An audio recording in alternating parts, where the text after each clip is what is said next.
All right, we're back with yet another episode of Content is for Closers. We are recording this intro the day after the NBA Finals have concluded, and it's an appropriate time to do so in light of today's guest. Carlton, you heard my conversation with Alan Stein. What were your takeaways from it? Yeah, so the audience is gonna find out in a little bit how not into sports I am. But I have a feeling I have a feeling I know the answer to this, but just tell me what happened last night. Cause I can't tell you, that's for sure. Yes. Okay. Fair enough. So the Warriors played the Celtics Yep. in the finals, and thank God the Steph Celtics won, Curry right? and no, they did not. Thank goodness. That would not. I would not be. I wouldn't be here. It would be a tough day for me if they did. So yeah, Steph and the crew pulled it out over the Celtics. But it was interesting because Allen, so I said this in the intro, but Alan, was a trainer, was a skills trainer and a coach for NBA players for many years, and had these really unique interactions with Kobe Bryant. And sort of the theme of this finals was everyone trying to relate their experience or like identify as having been super close with Kobe.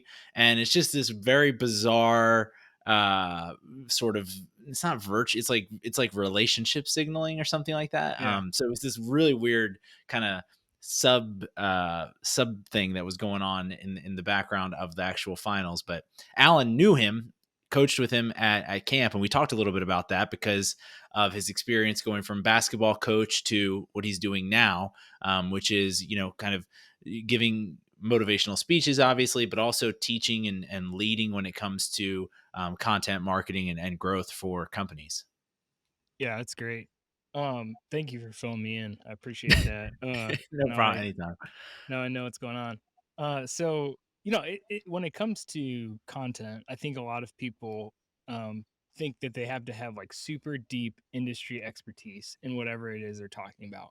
And one of the things that I thought was interesting with what he talked about was he made this pivot in his career. He changed kind of from being in boots on the ground, like in the gym, basically doing the training himself, to I guess what he would call like career speaking, or Mhm. uh, you know, taking a totally different position. And so he talked about how he did that, and I thought that was a great lesson for not just people that are changing their career, but thinking about content as a way of simplifying what you know and connecting what you know to make new content. Mm. So he asked us, he asked the people that he knew in that space, what are the problems that you deal with? So he started with the problem, and then he basically takes those problems that he hears and breaks down what he has experience with and what he knows, and then kind of lets them overlap. So I thought that was great. And then also just the idea that coaching in a lot of ways is content. Like when we Mhm. put out content, we are coaching, or we are helping people understand and helping people learn whatever it is we're publishing content about. So just Yeah, some interesting takeaways from that analogy. I'll be honest. This is the thing I struggle with the most as a creative person. Like I and I've listened to this conversation now back a couple of times. We recorded this a while ago. And it's something I just need to continue to improve on, because I can create something if I'm given the topic, or if I'm given, whatever the points that I need to create around. That's why services work so well. But what he did, to your point, is so impressive. Like, he was able to take skills that he had in one area and then just identify the problem, identify the stories that needed to be told over here, without necessarily having a ton of like, he wasn't a salesperson for 15 years or something like that, or he wasn't a leadership coach for 15. I mean, that's what he's doing now. But that's just so impressive to me, to be able to speak into that and to be able to offer real value, um, without necessarily just having done it yourself. I think there's like a huge lesson there for creators that we can learn from in terms of identifying and then telling those stories. Yeah, absolutely. Speaking of strength conditioning, did you ever do a lot of that growing up, like plyometrics or Yeah. all that stuff, getting ready for basketball? When he was talking about that, it made me think of some of my eager basketball days when I was Oh growing up. yeah. And Air alert. Did yeah, you do yeah, like, all yeah, of yeah. the Oh yeah. different contraptions that they had, the East Bay magazine, looking through that and trying to Those find. shoes that had, like, no heels and that Yes, yeah, you yeah. I don't Those know if were any of that worked, but where it took it me was back. Actually, speaking of those shoes, I at one point was too poor to buy those and wanted to increase my vertical, to be able to dunk. So I took old basketball shoes and I cut them in half and I like stacked cardboard in the middle and then like screwed them. I somehow found like a way to screw them to Oh, wow. another shoe, like junk basketball shoes. And so they look like Frankenstein shoes, but they Did it work. work? Yeah, yeah. I think so. So I You mean, see I had a better vertical. So Nice. I dunked a volleyball, and that was yeah, I really dunked a volleyball. I one time did like the, you know, one arm and then at the end put the other arm on real quick. yeah, And that was probably the closest basketball dunk, you but should have got those shoes. I had the shoes. I needed yours. I needed your version. But anyway, uh yeah, great conversation with Alan. And I think everyone will learn a lot from it. Anything to add before we get to it? That's good, man. We'll let them enjoy the episode. On this episode, we're joined by speaker, author, and entrepreneur Alan Stein Jr. Alan has been a performance coach for over a decade, and he spent the initial part of his career working with athletes and training basketball players in both their skills and mental development. Having worked with all-star caliber players like Kevin Durant and Victor Oladipo, Alan has had a unique perspective into the mindset of top athletic performers. Now, he continues to share that perspective with top performers in and out of athletics. As a speaker and author of 2 books, Alan helps professionals raise and sustain their games in whatever sport or profession they are pursuing. We discuss all of this, plus some unique interactions Alan has had with the most famous athletes in the world and what he's learned along the way. I can't wait for you to hear this one. Let's dive in with Alan Stein Jr. All right, we are back on Content is for Closers. A very, very special guest here, Alan Stein Jr. Alan, thank you so much for joining the show. Absolutely my pleasure. It's awesome to be with you. This has been something that I've wanted to do for a long time. I think I mentioned even when I reached out, I heard you speak once when I was working at VaynerMedia, and then I've heard you obviously on a number of different shows. Some shows of Mickey Cloud, he's been on this show. Coach Tony Miller, a bunch of different people, and yeah, it's just great to get you and to have you on here. So I think we could start a bunch of different places, but basketball is my favorite sport. Grew up, wanting to be on the floor. Had some biological challenges with that, as a pro. But I would just be curious before we get into all the content and everything like that. How did you fall in love with the game? So basketball was my first identifiable passion. And I remember vividly falling in love with the game at 5 years old when my parents signed me up for my first recreation basketball team. And, I'm so proud of the fact that here 40 plus years later, basketball is still a major pillar of my life. And I'm incredibly thankful and grateful that I've had that red thread throughout every area of my life. I mean, I've been a part of the game from several different vantage points now. The first third of which was as a player and had an Mhm. opportunity to play all the way up through college. I played at Elon down in North Carolina. And then I spent the next segment of my life, just over 15 years, as a basketball performance coach, helping players improve their athleticism and bulletproof their bodies against injury. And now in this next third, where I'm most connected to the game outside of still being a fan, is I'm the father of 3 children that all play youth basketball. So I've seen the game from a lot of different vantage points, and a good portion of the work I do now, corporate keynote speaking and writing, um, comes through the lens of someone that loves basketball and has learned most of the life lessons, um, you know, through the game and Hmm. through other players and coaches. And I now translate those so folks can apply those same strategies to business and life. So basketball has been a dear love of mine for 4 decades now, and I'm so thankful.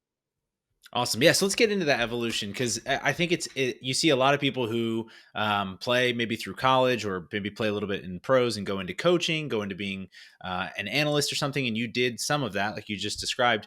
But then you have this pivot that is different from most people who are following that journey and have gone into performance, or I don't know what you call it. Do you call it performance speaking or coaching? But how did that happen? How did that evolution take place? Sure. Well, if I had to pinpoint the best advice I've ever been given, it was when I was young. Someone told me that you need to find what it is that you love, and you need to find what it is that you're naturally pretty good at.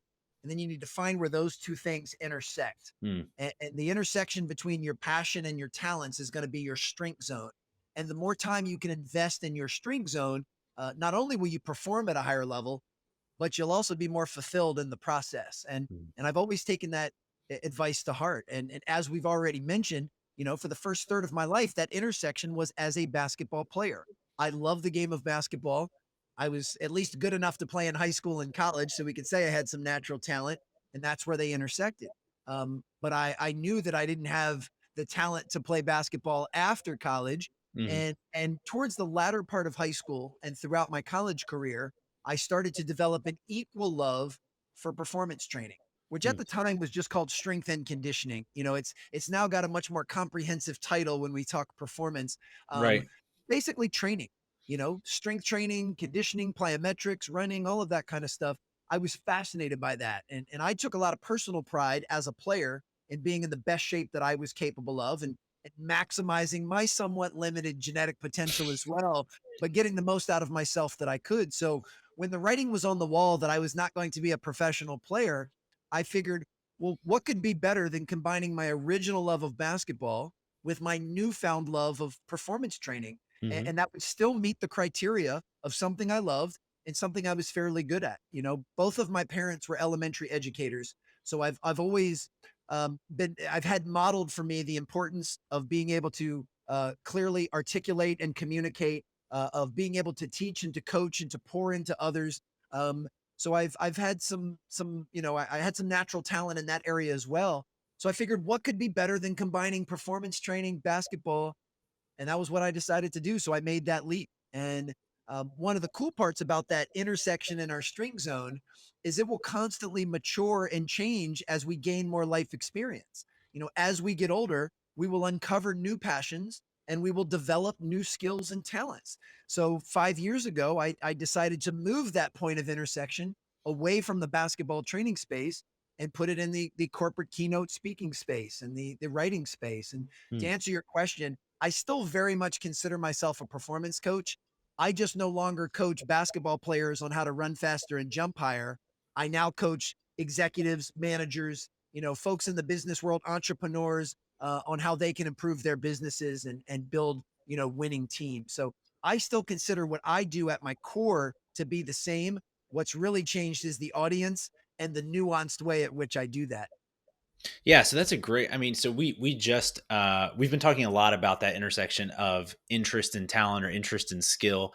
Just had on recently Chacho Valdez from Backstage Venture Capital, and he was describing that importance for founders. And so I think it's clear that you know your ability and your interest in those things, but specifically, I'd be curious as a creator, as a content creator, how did you how did you evolve? Because it's still pretty different what you're doing now and the level of success that you have now from being in the gym, coaching athletes that way to the boardroom and doing similar things. But how did you, tell that story in a way that allowed people to trust you and invite you into the boardroom? Well, a couple things come to mind. I'm so glad you went in this direction. This is going to be really fun to talk about. Right at the height of my basketball training career, I was working a camp for the NBA. It was called the NBA Players Association Top 100 Camp, where several current and former NBA players and coaches would bring in the top 100 high school players in the United States for a camp to show them what it would take for them to eventually make it to the NBA. Basically, teach them what it would take to be a pro. And they brought in a guest speaker, and his name is Walter Bond. And if you Google him now, he's an incredibly renowned, internationally renowned corporate keynote speaker, but a former basketball player. And he came in and he talked to us, this group, which, you're talking about a group of alpha males, Mm, a group of the best 100 high school players and current and former NBA players and coaches. And he talked to us for about 45 minutes. And I just remember being mesmerized by his storytelling ability. He got this group. We were laughing, we were crying, we were mm, thinking. I mean, he took us on an emotional journey like nothing I had ever experienced in that 45 minutes. And I remember sitting there and vividly thinking, like, I love what I'm doing. I love basketball performance training. I don't want to leave the gym, but man, I want to do that one day. Like, what that guy just did was pretty awesome and just Mhm. kind of planted this seed. Well, fast forward 10 years after that, I started to find myself getting burnt out on being a basketball performance coach. I found myself less fascinated with improving, strength, conditioning, fitness, explosion, and so forth, and found myself much more fascinated by the tenets of leadership, accountability, communication, collaboration, building culture. So I decided to make that pivot over and thought, now's the time for that seed that was planted 10 years prior. It's time to water that bad boy and let it bloom. And now's the time to make that change. And with that, I very much understood that while at the core I was going to be doing something similar, that the nuanced difference, what you just brought up so insightfully, was definitely different. There are massive differences between the way you talk to a team in a locker room and the way you talk to a team in a boardroom. Mm. But because of my reverence for coaching, uh, I made sure that I got some coaches to help me with that transition. Mm. I got a speaking coach, I got a writing coach. I'm a big believer in the power of coaching. So I also recognized at that time I had never had a corporate job in my entire life. So here I was about to enter a space that I had never actually been in myself. And that was one of my major strengths in the basketball world was I was a performance coach who was a former player. I understood how players talked. I understood how they walked. I understood what was important to them. And I was able to use that to my advantage. Now I was going to be doing the exact opposite. I was going to be entering a space where I had no name recognition, no credibility, and no experience. So I had to start from the ground up. And I basically went back to being a rookie, which I loved. I fully embraced. I liked diving into something that was new for me and challenging for me, and slowly started to build up and learn the corporate culture and corporate space. Mm. Learn how I could take the principles and the strategies that I had pulled from basketball and figure out how to translate them and apply them to the corporate world. But I didn't go into it thinking I already knew everything. I went into it with a massive dose of humility and leaned on a lot of people that were in the corporate space that cared enough about me and were kind enough to share some things with me to help me, really package my message in a way that would be meaningful and memorable to them. So I basically took a couple steps back to relay the foundation of this new career. And I've just been laying bricks ever since, trying to Mm. build the rest of this house. That's awesome. I could totally see where the good news is everyone wants to relate to sports, or everyone would almost prefer to be talking about sports than a lot of times than whatever it is they're talking about. So I could see how your experience, and you worked with the highest people, like you just mentioned, the NBA camp, etc. So I'm sure all of those stories were really, really interesting. Your experience reminds me of my own, when Gary Vee was coming to Chattanooga to open the office. He gave a speech, essentially about like how entrepreneurs can come from anywhere or something like this. And I had the similar realization of I don't I don't know how, I don't know what, but I want to learn how to work like him, and I want to work with this guy. And it's crazy how those moments can extend and really change the path, for the rest of your career. I'd be curious, maybe it was the coaching, or maybe it's something, a tool or something, but was there anything particularly helpful in helping you refine your gift as a storyteller as you were making that transition? Sure. Before I answer that, let me take one step back and paint a Yeah. little bit more of a vivid picture in the transition. So, the very first thing I did when I decided to make this leap, first of all, I had to come to grips with the fact that I was approaching burnout in something that I had been doing all in for the previous 15 years. And that took some humility and vulnerability just to simply acknowledge that. Because several people were like, man, you've been working so hard to build up your name and your Mm. brand in this space. Why would you ever leave this? And my answer to that was, it's no longer filling my bucket, and I don't want to fake it. I have too much reverence and respect for the players I serve, for the coaches I work with, and for the game of basketball at large, that I just don't feel that's ethical to just mail it in, to Mm. put on a fake clown mask and just tap dance every day. I knew that it was no longer filling my bucket, and I needed to find something that would, reignite my energy. So because of my respect and reverence for players, coaches in the game, it was the only decision in my mind. And then once I decided to make that pivot, I reached out to about a dozen friends that were all working in the corporate space, and from a variety of different industries at a variety of different levels. Some of them some pretty high up execs, down to lower positions on the org chart. And I just started asking them, what were the biggest pain points they were experiencing in business and in the corporate world? What were their biggest challenges? What were the things that if they could wave a magic wand to fix, what would they want to fix? And I started to collect that data. And then I would cross reference that with the areas that I believed I had something worthy to share, and these are very vague terms, but leadership, communication, culture. And I started to see that there was a massive amount of overlap. And I got incredibly optimistic that the things that I believed that I could share of value were in perfect alignment with what a lot of these folks needed. Mm, So I knew there was a need. It wasn't like I just took a running jump off of the roof of the house and didn't look to see if there was any water in the pool. I made sure there was water in the pool first. And then mm, once I did that, then I reached out to those 12 folks again and said, this is something I'm going to start pursuing. I understand the power of repetition. I need to start honing my content, my delivery, and my message. Can I come speak to your team for free? I don't need anything. The only thing I need is your permission to allow me to film myself so I can go back and watch it and get better at my craft. And mm, most of them gave me an opportunity to which I'll be forever indebted and appreciative.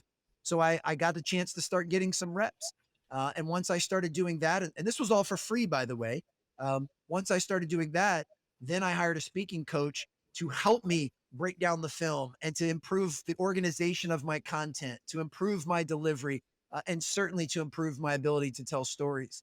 And, you know, then I just started kind of building it from there and slowly got to a point where I felt that what I had was worthy of charging the fee, which was just a few months in. And I started at a pretty low fee point. And, once I felt like I was over delivering the value versus what I was charging, then I would slowly increase my fees. And that was kind of how I built it brick by brick. But to answer your question more pointedly, repetition, the mm. more I would be on stage telling stories, the more I could get a feel for what was working and what wasn't. It was kind of a dance with the audience.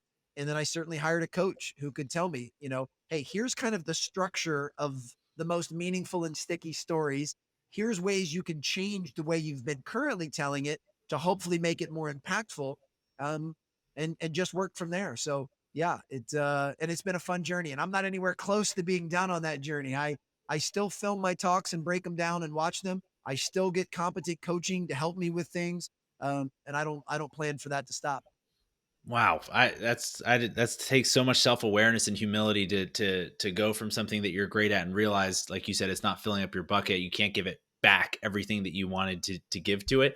And I would imagine fear. There had to be some fear there to leave what you knew for kind of the unknown. That's awesome that you were able to do that. And I love the analogy of reps. I mean, not even the analogy, the reality of you taking it and doing it just like you would a game film or whatever else.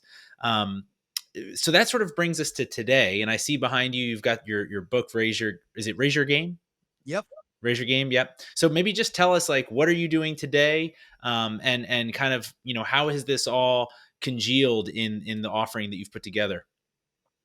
Well, I still consider my primary part of my business is keynote speaking, and the vast majority of my focus goes into being on stage and delivering, impactful and meaningful and captivating performances that give folks actionable strategies to put into place.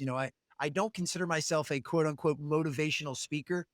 Certainly, I'd like to believe there is an inspiring and motivational component to what it is that I'm delivering, only because I'm sharing stuff that I'm passionate about, but I understand how quickly motivation fades and wears off.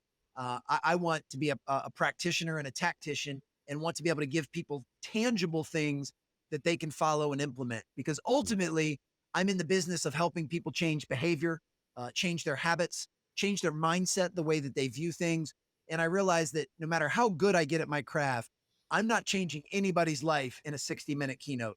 At best, I can plant some seeds the same way Walter Bond planted a seed with me 15 years ago. I can plant some seeds, but ultimately, I want to arm folks with tools that they can use and then take the baton moving forward. And then if they can do that, and I or someone else can help hold them accountable to that behavior change or mind shift, then they'll start to see an improvement in their life. So to me, that's the most important. And I've also found that I enjoy writing. I just put out my second book. So my first book, Raise Your Game, came out in early 2019.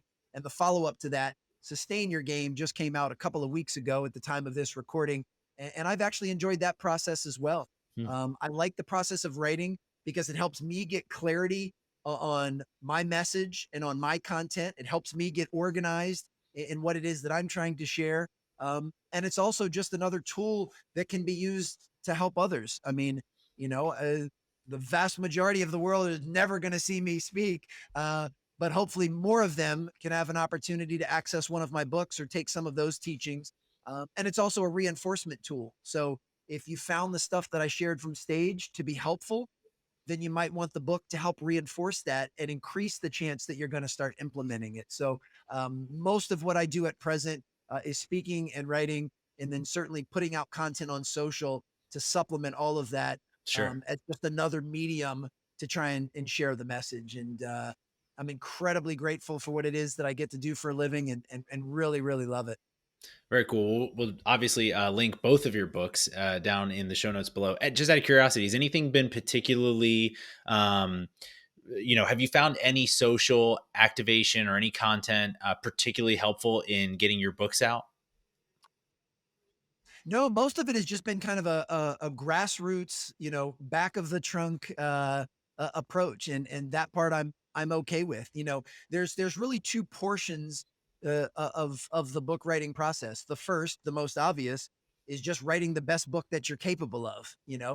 Doing the research and putting pen to paper and doing the best that you can to put something meaningful together, and that takes you all the way up until launch, which is kind of like the birth of a child, as any parent will tell you, and I am one. The day those little rascals are born, that's when your real work starts. Yep. And that's very easy for me to say as a man because I've never had to actually give birth. But yeah, now it's actually time to raise that child, and it's the same thing with the book. It took about 18 months from conception to launch, and then the day the book comes out, well, that's when my real work starts, Mm, which is to try to get the book in the hands of as many people as possible. And I don't want to do that in a pushy or a salesy way. I believe in the message of the book, and I believe that it will help people. And mhm, I'm always trying to find the audience that will be most aligned with it and just simply make it available and share it. And I've found, podcasts, the major social platforms, blogging, there's a variety of different things. And I try to use a little bit of all of that to put that out, put that out in the world. And, I'm certainly a huge fan and practitioner of Gary Vee's approach and the way that he disseminates content on social media. The way that he has most things videoed, and then he can transcribe that and break that down into articles. mhm. And I understand he has earned the right to have a massive team to help him with that. I'm not quite there yet. My team is much smaller than Gary's, but I do follow that formula. And I think one of the most important parts is something I learned from a mentor of mine many years ago, and that is success leaves clues, and you're a fool if you don't follow them. So I don't have any aspirations to be Gary Vee or do many of the things that he's doing, but he has laid down a framework and a template on how you can magnify your message and bring your stuff to light. And I've certainly followed that because he's an absolute genius when it comes to that. And I find that following his stuff has been incredibly helpful, and really I enjoy him and I enjoy the content he puts out. So I'm heavily biased, but yeah, I mean, he's someone that knows more about how to put stuff out on social than I do. So I'm going to follow the footprints that he leaves. Oh, 100%. I say it all the time. Our business wouldn't exist without him. We follow his framework 100% and apply it to the people that we work with. Have you played basketball with him yet? No, I have not. So the Okay. cool thing is I had a chance to have him on. I had a previous podcast at the time. It was called the Pure Sweat Basketball Show. Yep. And he was gracious enough to let me come up to his office in New York and have 30 minutes of his uninterrupted time, and was on my show. And we were supposed to play basketball this morning, but he had a family obligation pop up last morning minute. So I didn't get a chance to actually play with him. Gotcha. But certainly enjoyed the time that we spent together. And I heard he is a relentless competitor on the court, even if Yes. he's not the most exceptional basketball player of all time. Yes. And he's very fun to play with, I bet. I bet he's a especially if great he's on teammate. your team. What's that? I bet he's a great teammate. Yeah. Like we've played on in games that we had no business being in based on the talent, and he's just fun because he's got that relentless will. So it's always fun to play with somebody like that. You know Two what? two. Oh, Go I ahead. was just going to say what I find very interesting is another mantra that I do my best to live by, and I think Gary epitomizes this to the highest level, is that a candle loses nothing by lighting another candle. Hmm. That we should all be in the business of lighting other people's candles, and a big pillar of the work that I do is about self awareness. And a big pillar of everything that I've learned about self awareness has been through Gary. And Hmm. I try and be a steward of the message and take things that I learned, whether it's from him or Adam Grant or Simon Sinek or any of the other folks that put out massive amounts of very innovative and original content. I'm constantly soaking that stuff up and then trying to find a way to make sure that it's authentic to me and my message, and then simply pay that message forward. And nothing makes me feel better than when somebody reads, watch, or listens to something that I've put out in the world and they believe it's worthy of paying that forward to someone else too. I mean, I love that. And, so I just think the more we can all kind of unite together to continue to put out good stuff into the world that is going to help people, the better off we'll be. Yeah, and your evangelism, for lack of a better word, is going to be contextualized to your experiences, and so it's going to be different than the way that someone who doesn't have your experiences would share that message or distribute it, and so it's going to reach a whole different set of people. So it's a beautiful thing that way.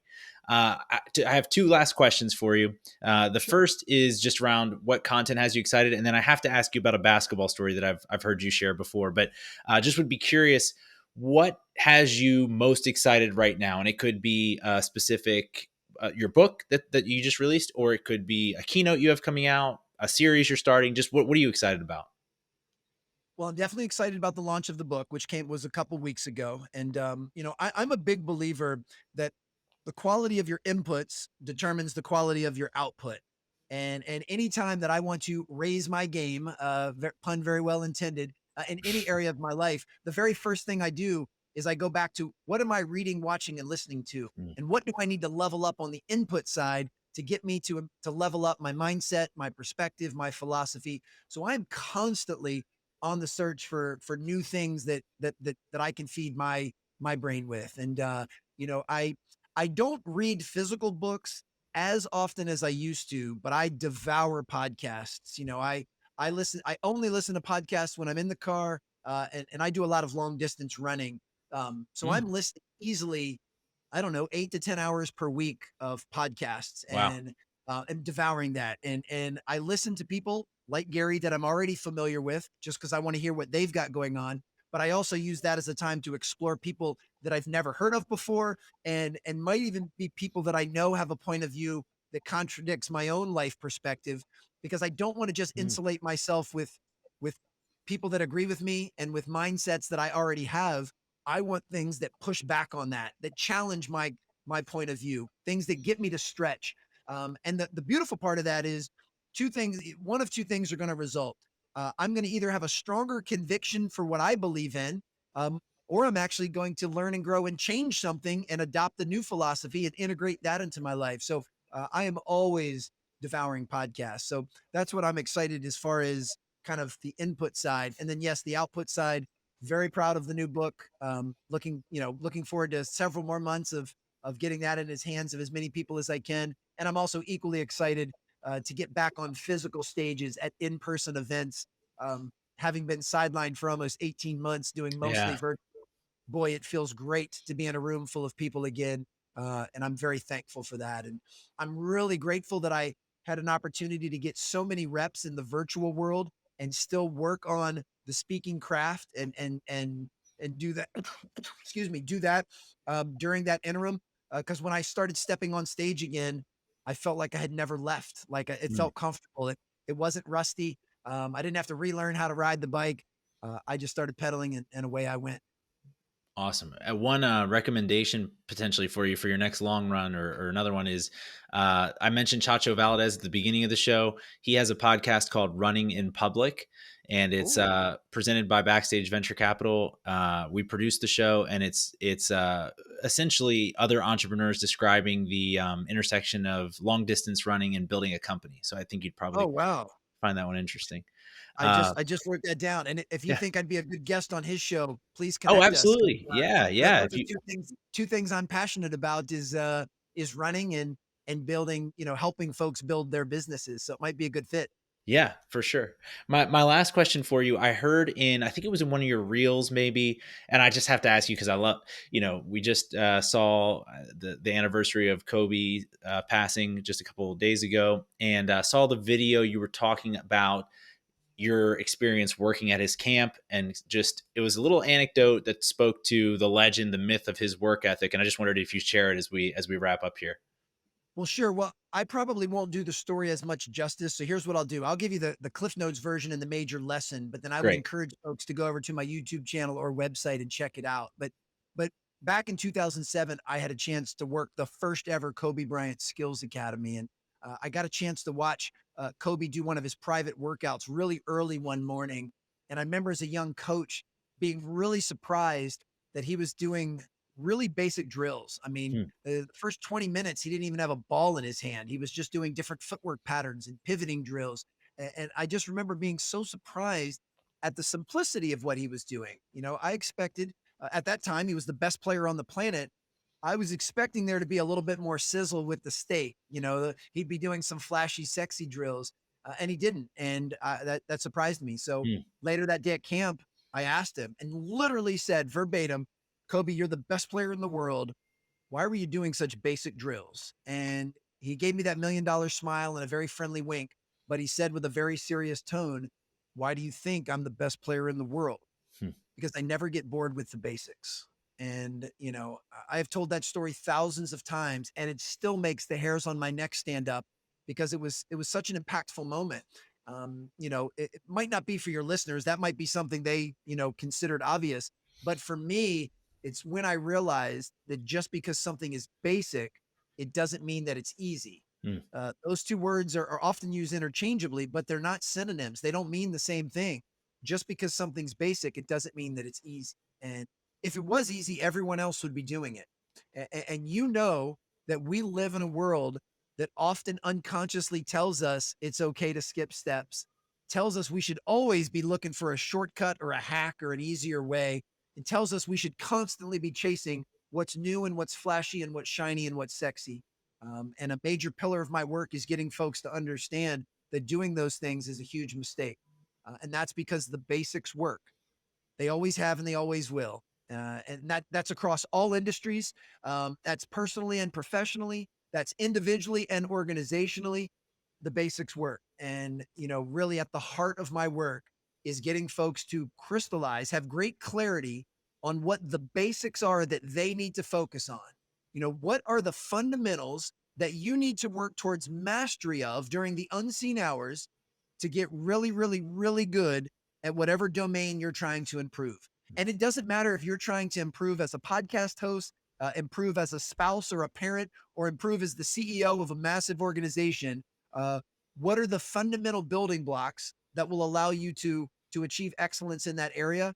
And then make sure you're working on those things every single day. And I know I take that to heart as a speaker, as an author, and as a father. Hmm.